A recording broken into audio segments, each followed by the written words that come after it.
शुभ सकाळ। तर आज आपण नंदीचा उजवा पाय थोडा उचललेला का असतो हे जाणून घेऊयात। हिंदू धर्मात सर्व देवदेवतांचे स्वतःचे वाहन असते। ज्याप्रमाणे भगवान विष्णूचे वाहन गरुड आहे, त्याचप्रमाणे माता लक्ष्मीचे वाहन घुबड आहे।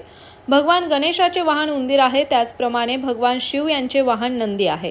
तुम्ही शिवमंदिरामध्ये पाहिले असेल की भगवान शिवासोबत बैलाच्या रूपातील नंदीची मूर्ती देखील स्थापित केली जाते। भगवान शिवासोबत नंदीची पूजा करणे खूप महत्त्वाचे आहे। भगवान शिव आपल्या भक्तांचे आवाहन फक्त नंदीच्या माध्यमातून ऐकतात। नंदीचा एक पाय वर का राहतो हे तुम्हाला माहीत आहे?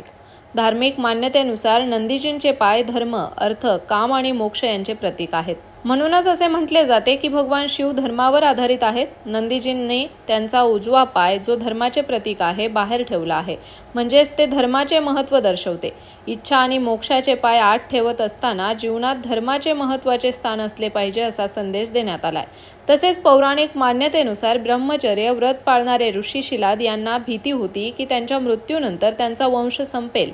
या भीतीमुळे त्यांनी पुत्रप्राप्तीसाठी कठोर तपस्याही केली। तपश्चर्येने प्रसन्न होऊन भगवान शिव शिलाद ऋषींसमोर प्रकट झाले आणि त्यांना वर मागण्यास सांगितले। मग ऋषी शिलाद यांनी शिवाला सांगितले की त्यांना असा पुत्र हवा आहे ज्यांना मृत्यू स्पर्श करू शकत नाही आणि ज्यांच्यावर तुमचे आशीर्वाद कायम आहेत।